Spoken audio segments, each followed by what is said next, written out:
Okay, guys, make sure to like, comment, and subscribe. Now, fasten your seatbelts. Here we go. All right, guys, it is Friday, November 8th, and everyone knows what that means. Tomorrow's the 9th. And what does that mean? Absolutely nothing.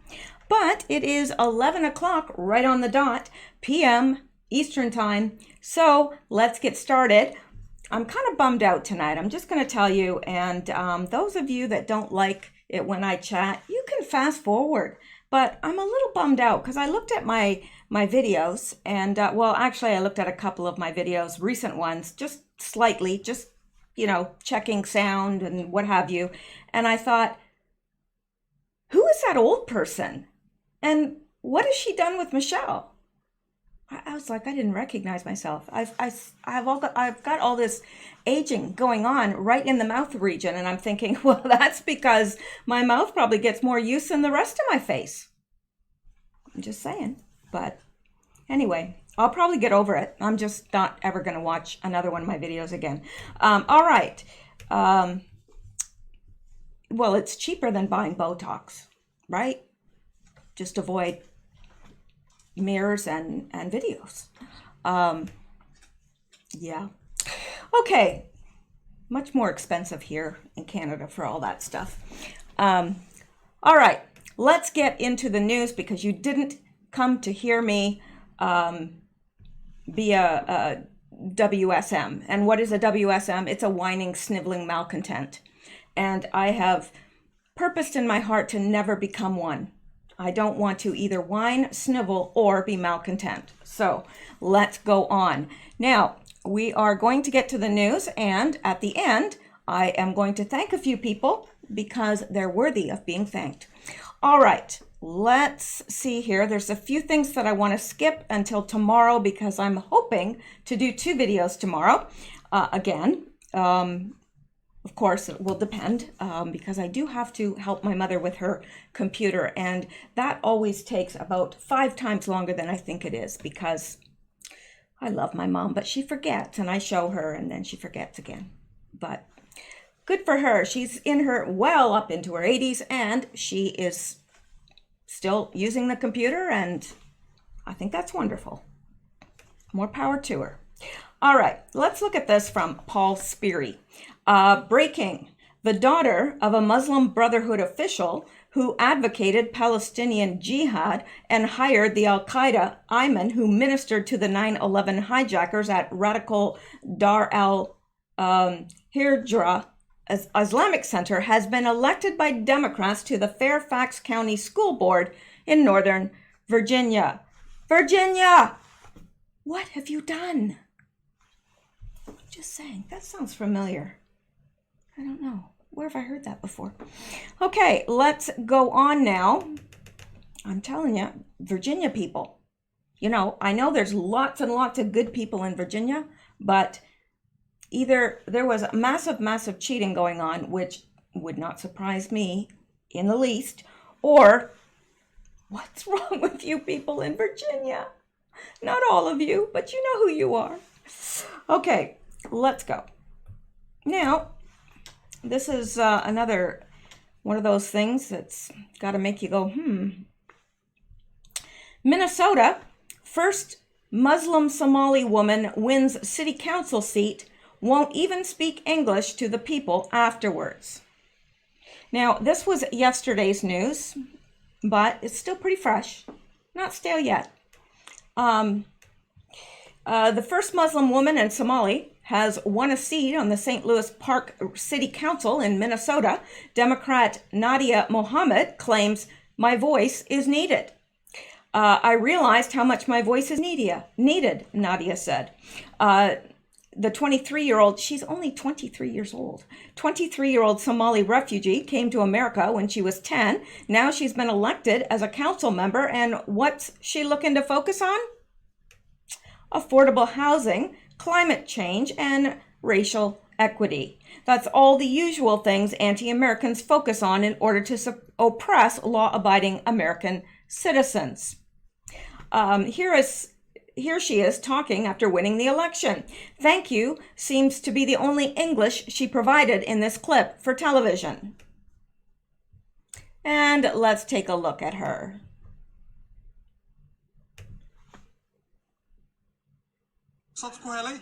نادية محمد أو ترتميسا قولها ديجانكا مقالة سان لويس gobolka Minnesota St. Louis waxa ay u dhowdahay magaalada Minneapolis oo Soomaali fara badan ay ku nooshahay Nadia Maxamed ku soo dhawaad TV Universal. Thank you so much. Nadia wax miga sheegi kartaa kursiga aad u tartamayso maxaa St. Louis waxa u tartamayo oo isku sharaxay meegi hadda la soo dhaafay isku sharaxay ninka hadda booskiisa ka qaadanayo ay hiilinayo dadku iso keenaya oo ii vote gareynayaan marka yaa kula tartamaya marka nin oo yahuud ay la tartamayo oo maxaa Joseph Israel la dhahaa hal nin la tartamayo adiga ma xisbiga dimuqraadiga ka socotaa mise republikaanka xisbi ma ka tirsano hadda maxaa tuulada dhaas sameeyso I can't stand it any longer. She's so-called American, but she doesn't feel the need to speak English in America.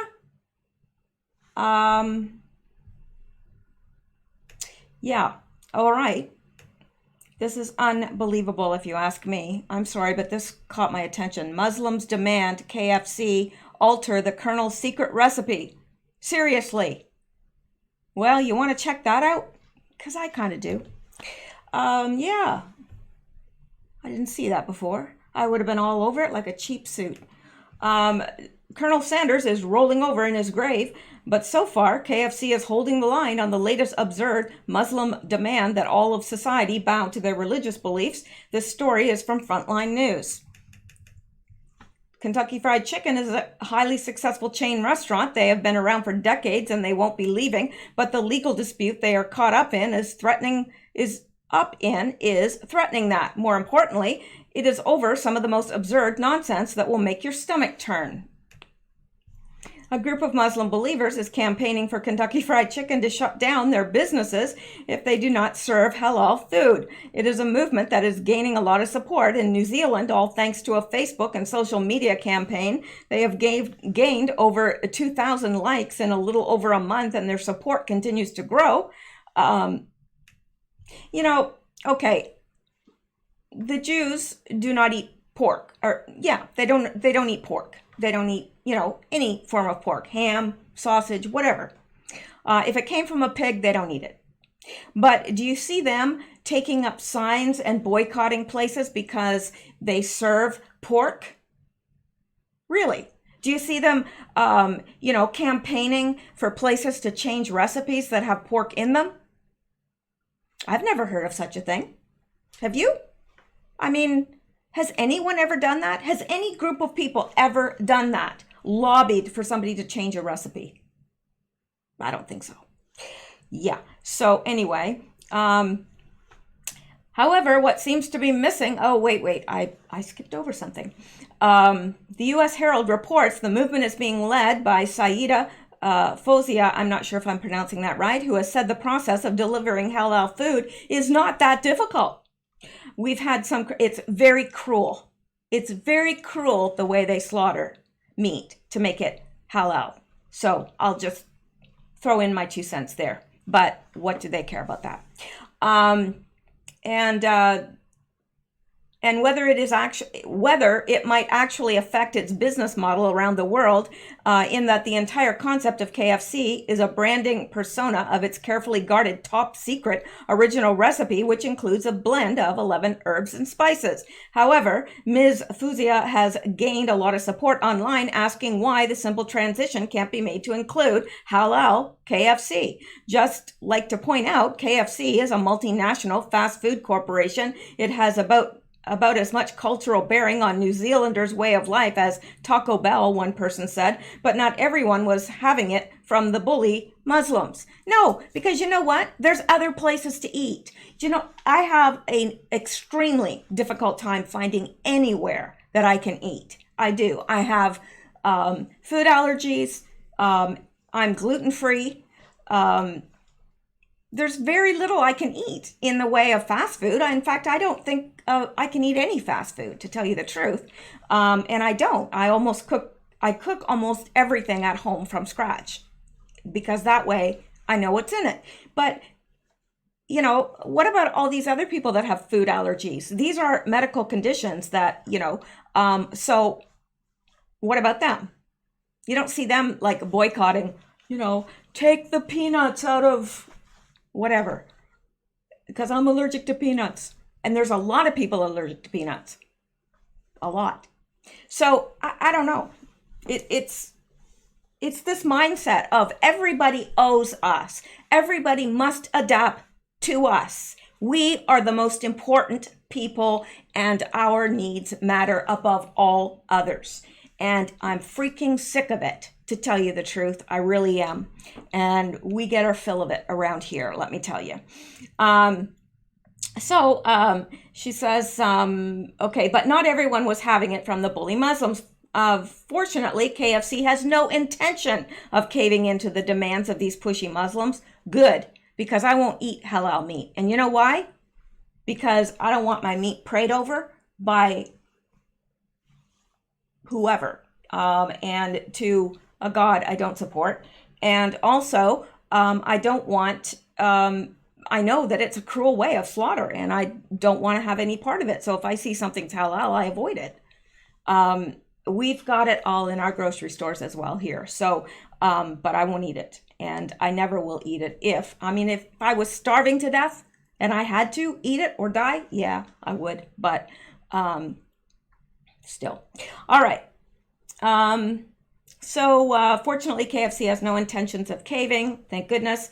We appreciate their request. However, the issues relating to us being able to certify halal product for customers remain, said a KFC spokesperson. We have no plans to reintroduce halal in New Zealand. Well, there you have it. Nice job, KFC. I'd agree to that. Yeah. Now, all right. Now, I didn't know I was going to get into all that, but hey, you never know what you're going to get into in this show, do you? But I get crusty when I talk about that, and I don't like being crusty. Heather H. in Houston, Triple H, Heather H. in Houston, she has a car she named Krusty. It's Krusty the car. And I like that name for a car, but I don't like being crusty. All right. Now I'm going to skip over a couple of these because I want to make sure that we get to the most important thing. Oh yes, let's look at this. This is important. And this was updated today, so it's fresh. It's fresh and hot, just like you like your news, fresh and hot. Okay, let's look at this. I forgot to read the see, I'm all discombobulated now. I get talking about that and it just gets me all hyperconflagrated, which isn't a word, but it is now. Cops who arrested El Chapo's son executed after gunman shoots him 155 times. I think he could have stopped at 100 and probably have considered that the job was done, or even 50, but no, 155 times. Yeah. The elite Mexican officer, known only as Eduardo, was murdered after two gunmen riddled him with bullets in Sinaloa. Sinaloa, it must be. An elite officer who was part of the operation to arrest the son of El Chapo has been brutally murdered after two men shot him more than 150 times. That would take a long time to shoot somebody 155 times. I'm just saying that would take a long time. You'd think that they'd be busy men, too busy, 5 bullets max. But anyway, Ovidio Guzman, the son of the drug lord, was briefly captured by Mexican police, triggering a shocking gunfight in the street. Authorities were later forced to release Guzman, who is believed to have followed his dad into the drugs trade to avoid further bloodshed. One of the elite police officers, officially named as Eduardo Triana Sandoval, involved in the operation, has been gunned down outside a shopping center. It's awful. Look at all the bullet holes in the street, or the bullet, I guess those are bullet casings. Wow. Shocking footage shows two cars approaching the officer before unleashing a hail of, machine gun fire, killing him. Cops are hunting the culprits. It's not known if they have any gang affiliation. Local media have reported the operation also aimed to extradite Guzman to the U.S. Yeah, sure, bring him here. Guzman is believed to operate in black market fentanyl, which has fueled violence in Mexico and led to the extradition attempt. 9 women and children who were part of a breakaway Mormon communities were brutally murdered by Mexican cartels warring over the highly addictive drug. The wedding party was ambushed by gunmen in a shooting attack in the Mexican border state of Sonora, with the bodies found dead in their burned out SUVs. Reports said the police officer victim became a national police officer in 2013 and last held a position in the security outfit for the Undersecretary of Public Security, Carlos Alberto Hernandez Leyva. It is unclear if the cop was on duty at the time of the attack. Well, it doesn't matter, does it? He's dead now, it's unbelievable. These cops who are just doing their jobs, who are wanting to do the right thing, they end up dead. You know, the gangs don't care.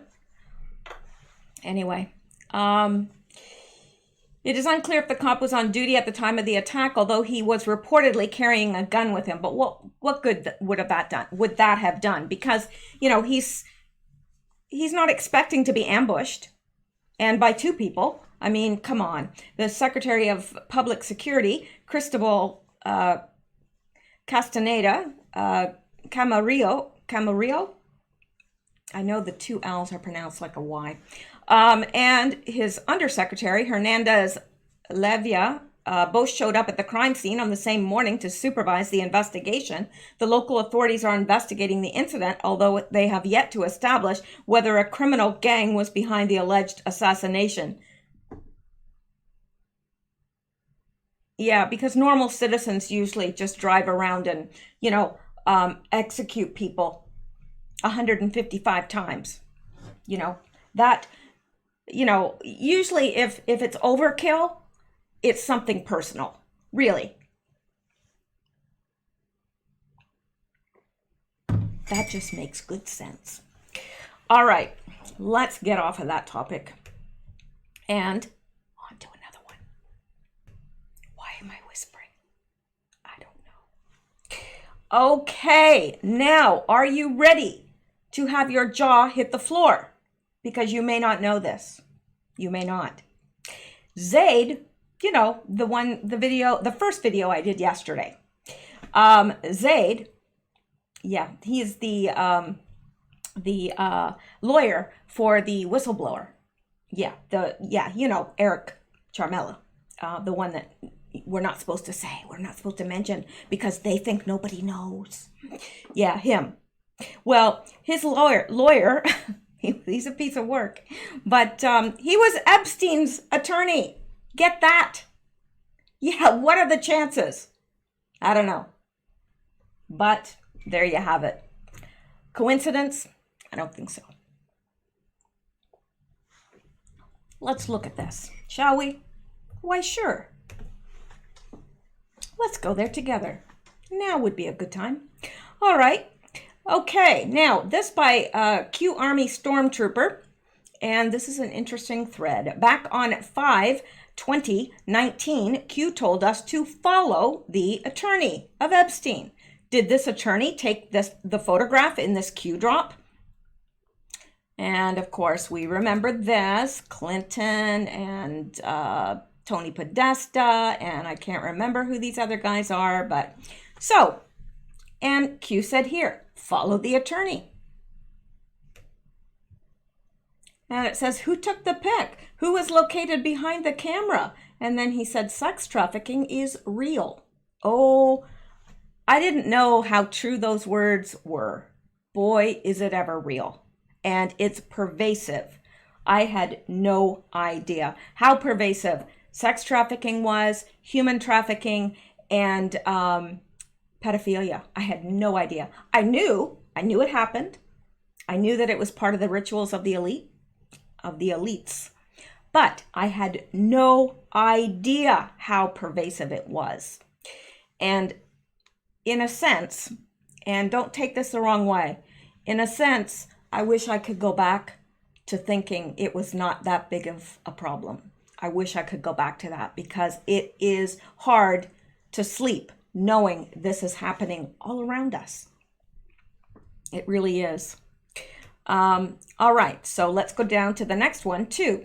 In this tweet, Mark Zaid identifies himself as Jeffrey Epstein's little-known attorney.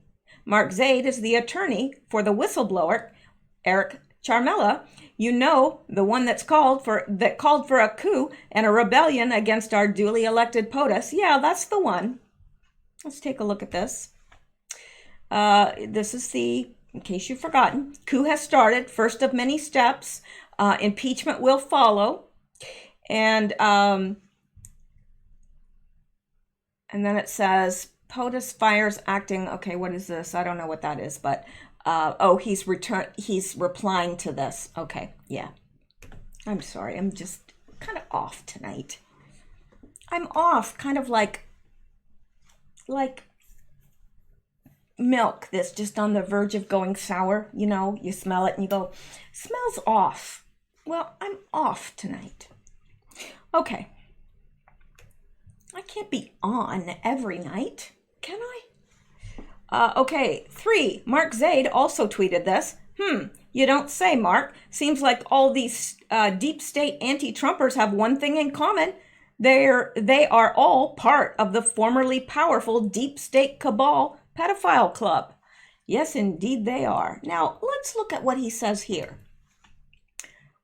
Well, he says, I've gotten clearances for guys who had child porn issues. What kind of a person brags about that? Now, this was February 10th of 2018. Seriously, what kind of a person brags about that? Like, if you're a lawyer, are you going to brag about that? Oh, yeah, I've gotten guys off who had issues with child porn. Really? You're going to brag about that? Like, you think that's a feather in your cap? Apparently, if you're this guy. Let's go to the next one. And it says, interesting history of liked videos there, Mark. And of course, we went over this yesterday, that he likes Disney little girls. The little girls that star in Disney movies and so forth. Yeah, he likes them. Likes them a lot. Has a thing for Disney. Really kind of a sick thing for Disney. Now, 5. It is also curious that Mark Zaid likes to travel alone to Disney World. I mean, really, who does that? Pedophiles. That's who. And we looked at this yesterday. There he is. He loves going to Disney World. Yes, he does. All right. And let's go back. I think that might be it. I think that's it, to tell you the truth. So anyway, there you go. Yeah, Jeffrey Epstein's lawyer. Yeah, nice guy. Really nice guy. What kind of people represent people like Jeffrey Epstein? And is that one of the people that he got off? All right, let's go on. Now, let's look at this. No, really, let's. Clinton Foundation whistleblowers have come forward with hundreds of pages of evidence, Meadows says. Hundreds of pages of evidence. Whistleblowers for the Clinton Foundation. Now wait, this was published December 6th. I don't know where I'm getting these old articles from. It's driving me absolutely insane. Anyway, nothing's been done with that, has it? It doesn't even say what date, what year. It just says published December 6th. So that could be last year. It could be 10 years ago, although I don't believe so. No, I don't see a date anywhere there. Well. I don't know. It seems like it doesn't seem to matter what comes up about the Clintons. Nothing seems to be done. Now, I know it's not over till the fat lady sings. I don't know why they say that, but it's actually quite offensive to say that. But anyway, we're going to skip that. It's old. Like me. All right. No, I'm over it. Okay, now, this is very interesting.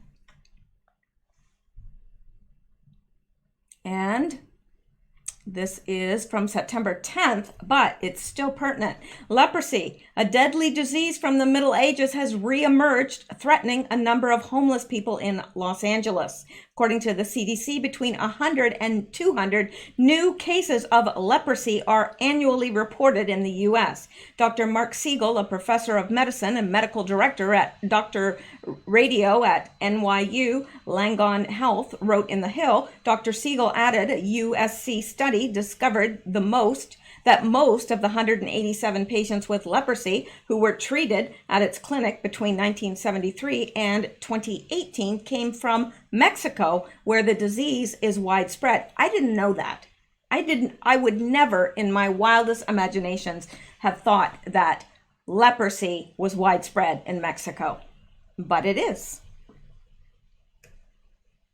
Which probably explains why it's over in Los Angeles now.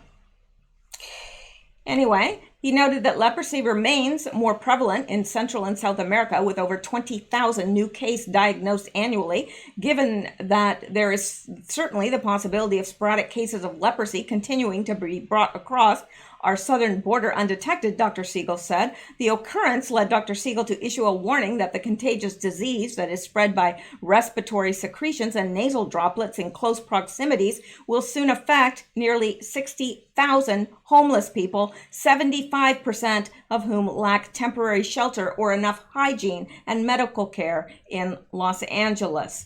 The Daily Mail reported that leprosy, or also known as Hansen disease, affecting 250,000 people worldwide yearly, is caused by the bacteria called Mycobacterium leprae. It attacks the nerves in the body, thus resulting in the peeling characteristic of the skin, as per CDC. If the disease is left untreated, it could progress to paralysis of the hands and feet. I am much more concerned about the permanent disabilities that come with leprosy, given that 2 million to 3 million people are affected worldwide, than I am with the associated stigma, Dr. Siegel said. Leprosy occurring among the homeless in LA is a certain formula for instant public panic, he added. And here's the thing, seeing as this is something that is critical, absolutely critical that it be addressed in Los Angeles, but yet the Democrats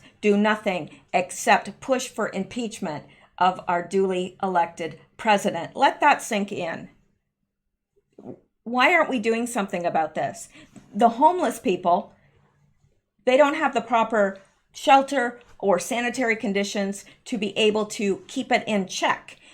Plus, they don't get regular medical attention. So by the time they do get the attention, it's going to cost taxpayers even more because they're not going to have the money to pay for it. But I guess the Democrats are just hoping that they die.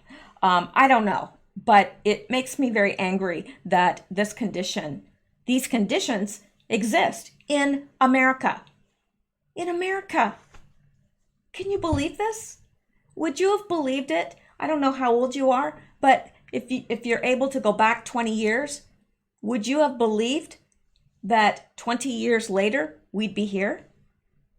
I wouldn't have. Well, actually, I was pretty awake back then, to tell you the truth, but I still, even though I was awake, I still couldn't have foreseen the things that we're experiencing now. So anyway, a report in June by the Los Angeles Times noted that the Cats USA Pest Control surveyed areas outside the city hall and nearby buildings and cautioned that homeless people are creating harborage for rodents. They detected bad sanitary conditions like leftover food, human waste, and hypodermic needles, and suggested that the city withdraw the homeless people inhabiting the civic center. Yeah, that's the answer, isn't it? Yeah, just get rid of the homeless people.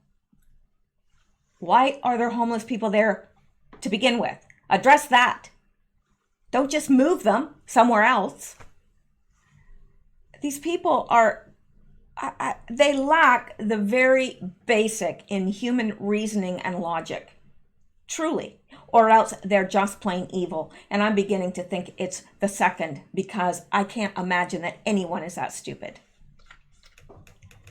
They detected, Dr. Siegel stated last February that simply cleaning up the garbage in identified typhus zones will not settle the problem, because people who have nowhere to go and throw their waste will just continue to accumulate. More garbage means more rats, which means more fleas, which means more typhus, he said. Which makes perfect sense to most people, for heaven's sakes. So yeah, that's where he leaves off there. But I mean, look at this. I feel bad for these people, and I get very angry with people say, well, they deserve it. They're do-nothings. They're alcoholics. They're this or no. Maybe years and years ago, not anymore.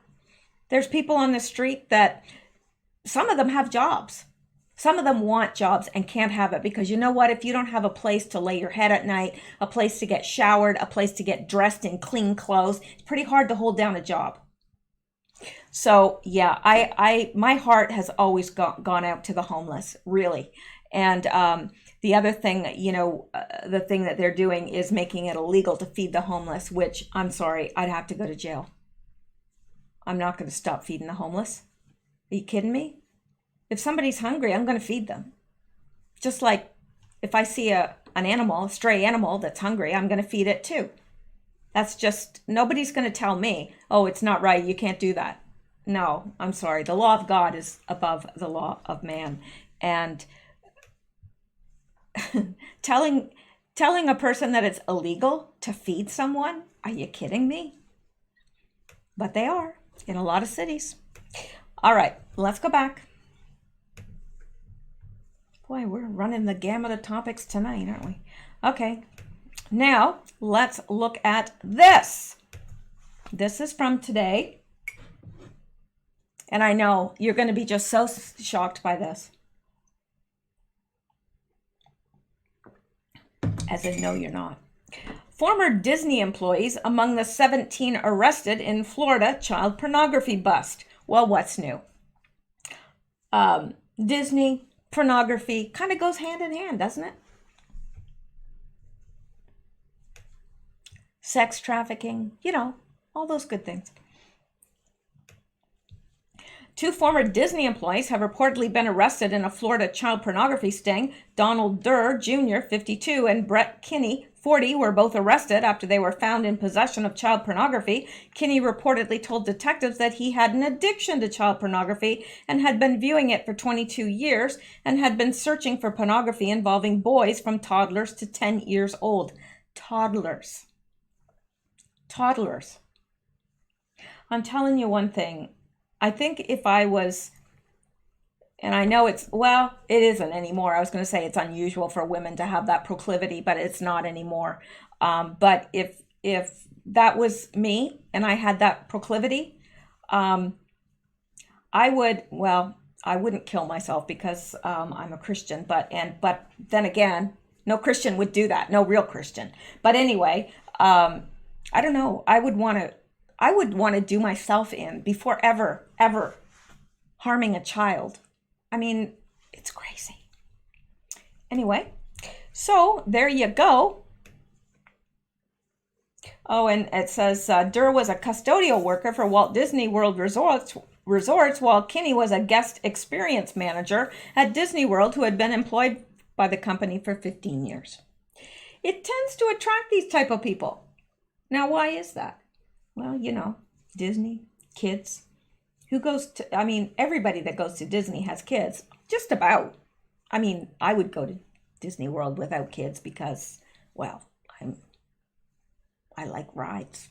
But, yeah. Actually, I haven't been to Disney World since I was a kid. So, anyway, I don't know what I'm blithering about. I'm telling you, I'm off. I'm off. Okay.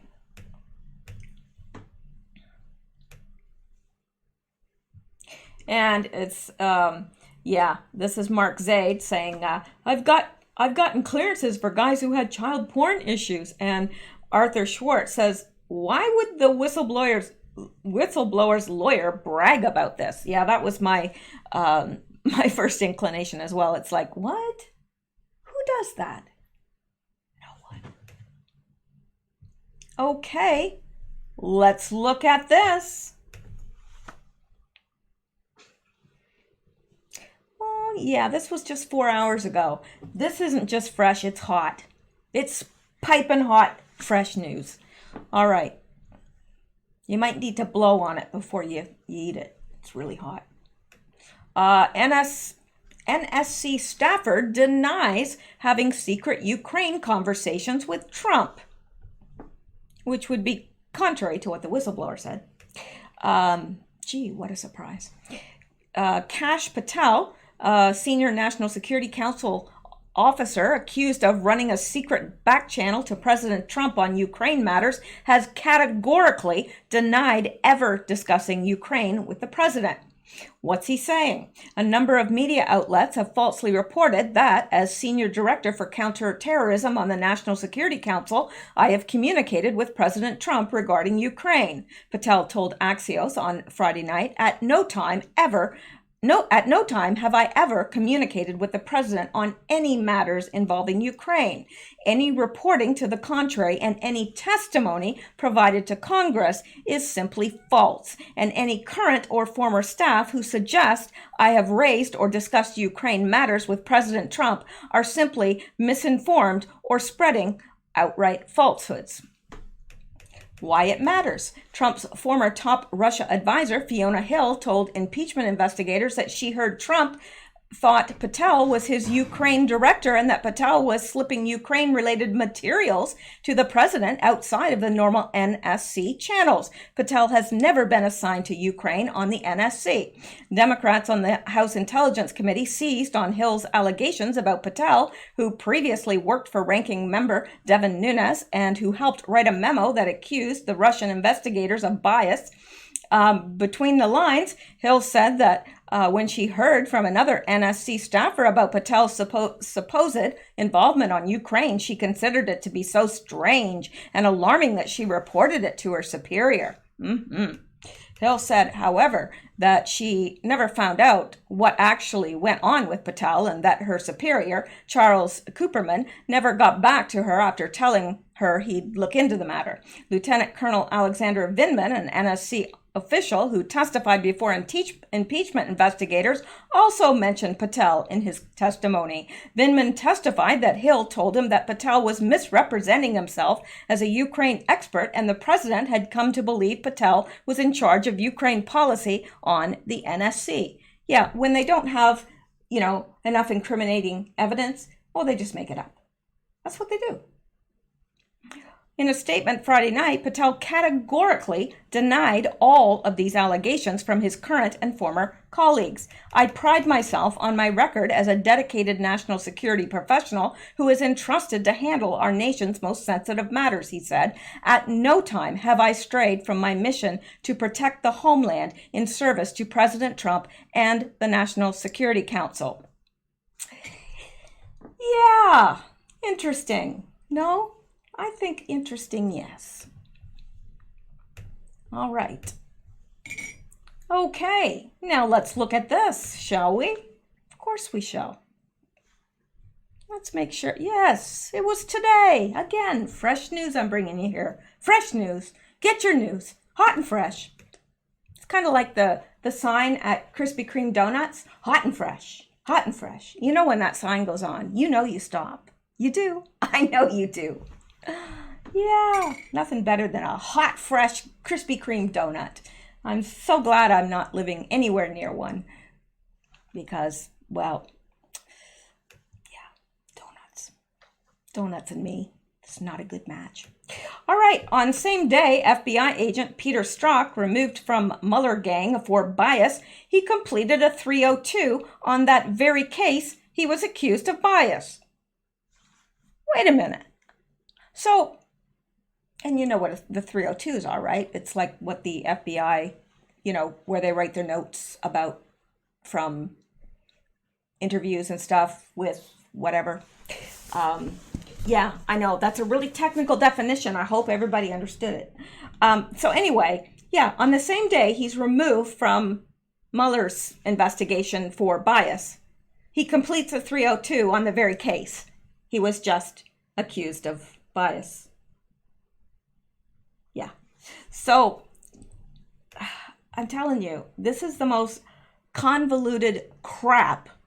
That's the technical term, crap. I know, don't get lost in all the technical terms. But look at this guy.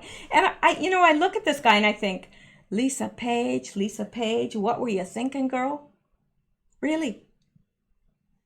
You want to wake up next to that? I'm thinking not. But I guess. Recently released documents show that on July 19, 2017, Peter Strzok was interviewed in an exit interview by the Mueller team after he was found of extreme bias when his text messages with his paramour, Lisa Page, were discovered by the IG, the Inspector General. The corrupt agent who ran the Hillary Clinton email scandal and the bogus Trump-Russia collusion sham on the same day prepared a document related to the same issue he was fired for having a bias over. Yeah. Last week, Undercover Huber tweeted that on 7/19/17, Strzok was interviewed by a senior assistant special counsel and an FBI supervisory special agent. This was Strzok's exit interview after he'd been forced to leave the special counsel due to discovery of his biased text messages. Undercover Huber. Peter Strzok told the special counsel and FBI that his partner, Joe Pientka, was primarily responsible for taking notes and writing the FD 302 of the 01/24/17 General Flynn interview. That's likely a lie. And the same felony Flynn was charged with, 18 USC 1001, false statements. Isn't that interesting? So when approached about this, that, wait a minute, you were dismissed for being biased, and then you wrote out the notes for the 302 about the General Flynn interview, and you were just fired from the Mueller investigation because of that. And he lies. He gives false statement. He says, oh, well, my partner, Joe Pientka, he's the one that does all that, which was a lie. And Flynn was charged with making false statements to the FBI. Isn't that interesting? Very, very interesting. On 7/19/17, Strzok was interviewed by a senior assistant special counsel and FBI supervisory special agent. This was Strzok's exit interview after he'd been forced to leave the special counsel due to discovery of his biased text messages. It's a felony to lie in this interview. A felony.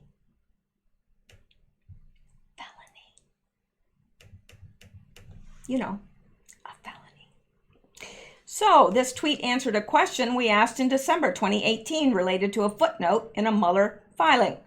But an interesting footnote in Mueller's filing is raising even more questions. According to a footnote, screenshot below, Peter Strzok was also interviewed on July 19, 2017, 4 days after his paramour, Lisa Page, was removed from Mueller's investigation in relation to other matters, not as part of the investigation of Flynn or any investigation of Strzok's conduct. Why did FBI agents interview Strzok? He was fired just a few days later, but the interview was not about his conduct. And it says right here, Strzok was interviewed on July 19th in relation to other matters not as part of the investigation of the defendant or any investigation of Strzok's conduct. Now, it appears that this interview by Mueller was Agent Strzok's exit interview. For some reason, Mueller glossed over this fact. Well, he would, wouldn't he? We found the reason. The reason is that on the exact same day, Strzok completed a 302 related to the Flynn case and his interview with the general months back in January of 2017. And so here's Undercover Huber saying Strzok was interviewed by seniors, said blah, blah, blah. This is Strzok's exit interview, and it's a felony to lie in this.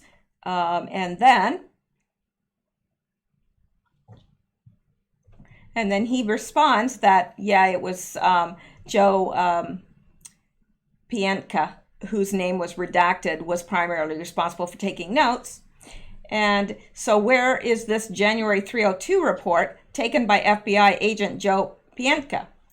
And yeah, right. So, you know, he's lying. He's lying. Had nothing to do with Joe Pientka. So the same day that he is fired for material bias, the corrupt Strzok was allowed to complete a 302 on an event that occurred months prior that related to the reason he was being fired. Think about that. Everything about the corrupt cop Peter Strzok and the FBI during his service while at FBI headquarters is a horrible joke. I don't think it's funny. If it's some horrible joke, it's not a funny one. It's not a joke. He should be in jail. That's where he should be. It's unbelievable. And our tax dollars pay their salaries. Unreal. All right. Let's go on now. I think you'll get a little laugh out of this, perhaps. And we know that Epstein didn't kill himself is trending everywhere.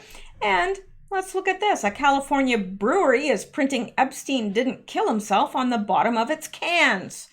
Again, this is some fresh news right here, November 8th. From We Are Change, it says, the Epstein didn't kill himself meme has reached an entirely new, unprecedented level as it has officially crossed the line from internet meme into physical reality via the underside of a beer can. Tactics Ops Brewing in Fresno, California is printing the message Epstein didn't kill himself on the bottom of beer cans, according to local Fox affiliate KMPH. That's awesome, man. Oh, this is funny because this is their tweet from Tactical Ops Brewing. Tovar has so got us all suicide. Lie and say nice things at our funerals. It's funny. And here, Fox 26 says, Epstein didn't kill himself. Questions surrounding Jeffrey Epstein's apparent suicide have popped up everywhere lately. The conspiracy has even made its way to the bottom of beer cans sold at Clovis Brewery. Carlos Taver, manager of Tactic Ops, said that the idea for printing the message on the brewery's cans first came to him around a week ago because the Jeffrey Epstein meme is a big thing right now, and it truly is. Only about 54 packs of beer of Basher Oatmeal Stout with the special messages printed on the bottom will be released by the brewery. The limited run cans are currently available for purchase but are expected to sell out quickly. You can pick up a pack after 4 p.m., which is when the business opens for the day. You know, probably that would be a good thing to get one of those cans because it's probably going to be a collector's item.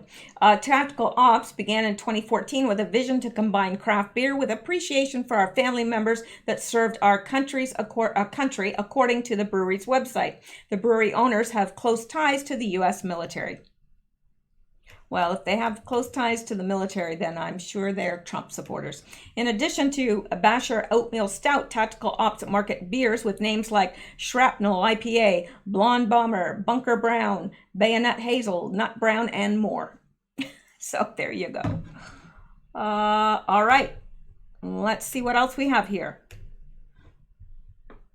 Now this from Educating Liberals.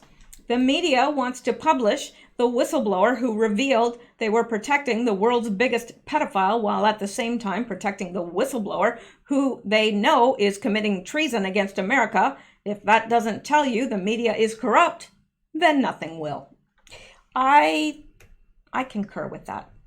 Now, there are 3 more things, well, 6 things I didn't get to, so let me see if I can cover any of these in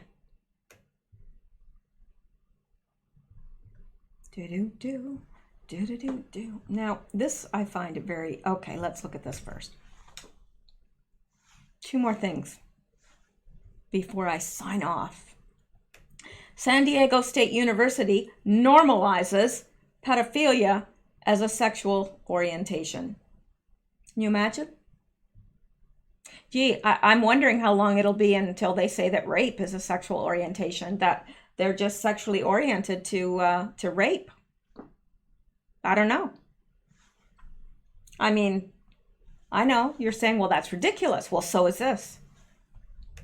San Diego State University is teaching students that pedophilia could merely be considered an alternative sexual orientation. An actual topic we discussed in class today at a state university after watching an 8-minute Vice News video showcasing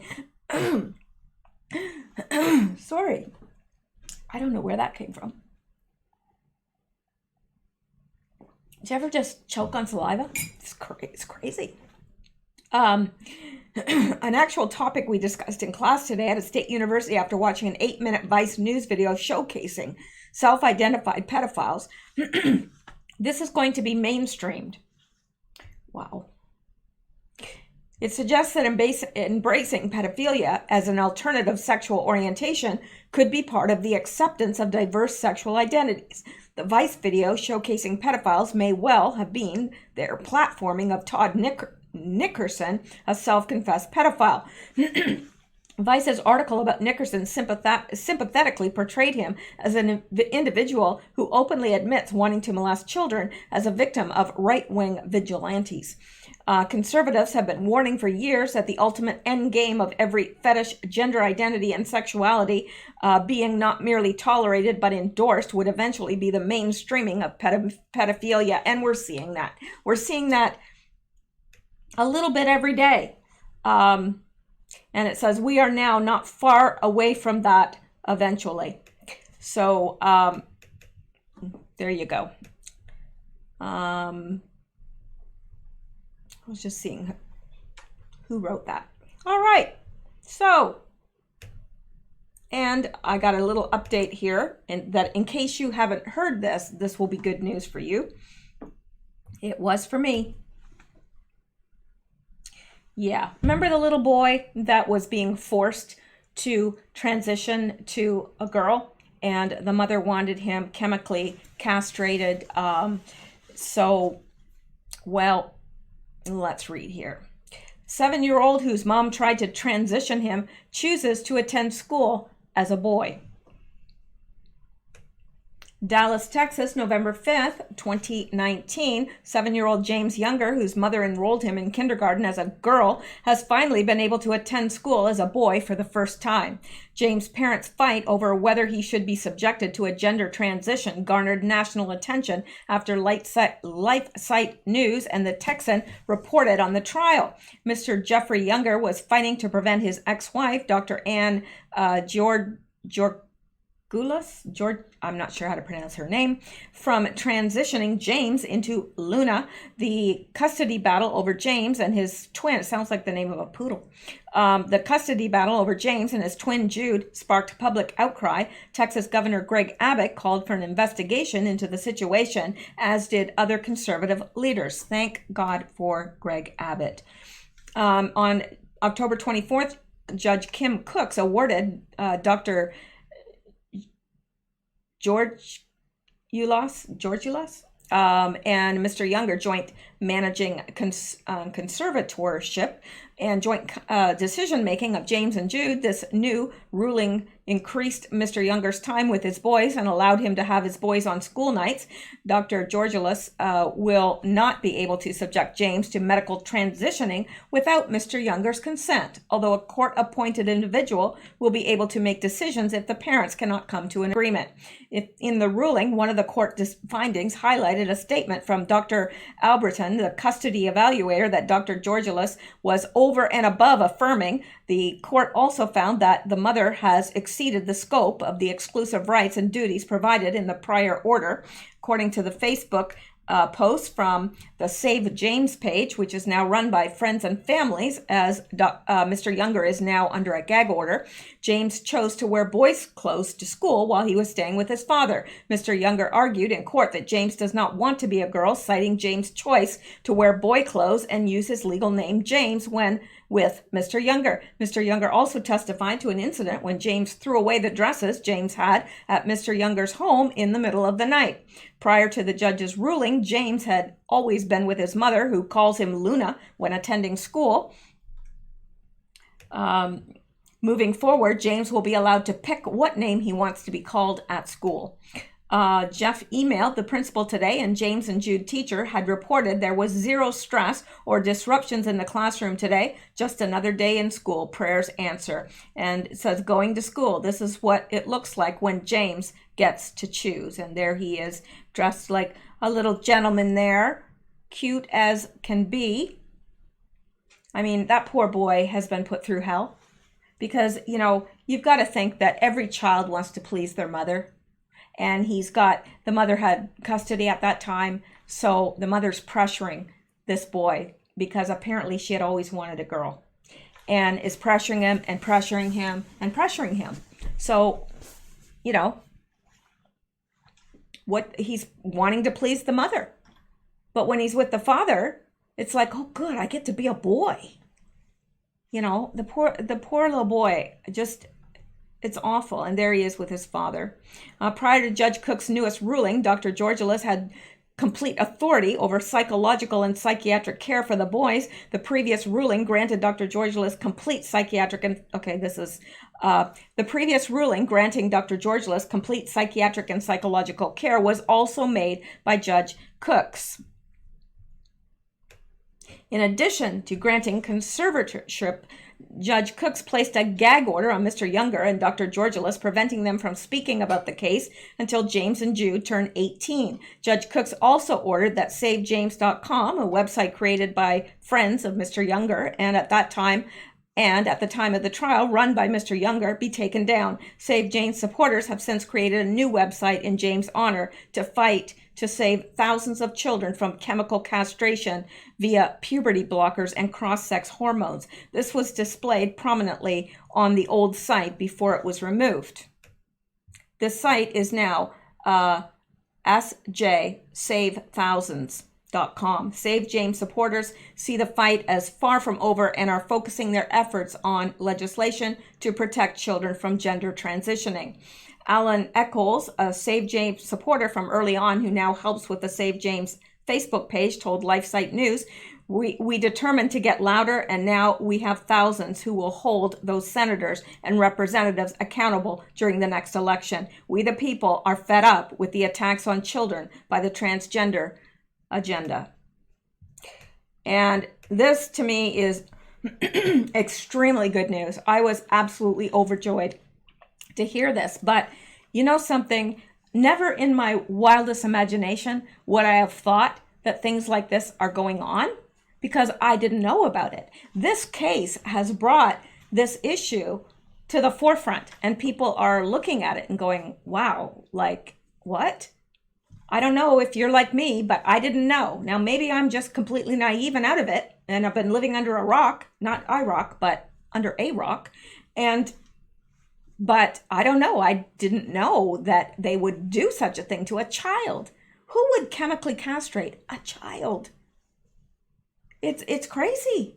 It's absolutely crazy because they don't even have everything developed yet to be able to make those kinds of decisions. But anyway, I am so glad that this had a good outcome. I don't know why I did that, but so let's go back here. And what I'm going to do now, I'm going to save the other 3 items for tomorrow. And I am going to go ahead and thank my donors. So these are my coffee donors, and Driver just calls himself or herself Driver. Thank you so much for your donation. Linda, she says she's praying for the channel and my safety. Thank you so much, Linda. I need that. I really do. I need prayers. And when I say I need prayers, I really, really do. Diane Haney, my favorite Utah dog and cat lady. And Rob A from the UK says he enjoys my videos and the feline shenanigans that often comes along with them. That's true. That's just one of those things. You get one of my videos, you get some cat stuff. I don't know. Bobby Garner, I know who you are. Thank you very much for your donation. And Farrell H and his kitty Layla, thank you for your donation. And they call me Alabama. Says it's time for a coffee boost. I agree. It's always time for a coffee boost. So thank you so much, guys. And to my 2 new Patreon supporters, woohoo! Michael Muse and Heidi Truog. I'm not sure if I pronounced that right. You can correct me in the comments or wherever or on Patreon if I've pronounced your name wrong, because it's not my intention. So thank you guys so much. I really appreciate it. And it goes so far, of course, to keeping, me going and keeping me active here. So thank you so much. That is it for tonight. I am planning on being back tomorrow. So I hope that you'll be back too. And I will see you then. So you guys, you stay safe, stay well, stay blessed, and Epstein didn't kill himself.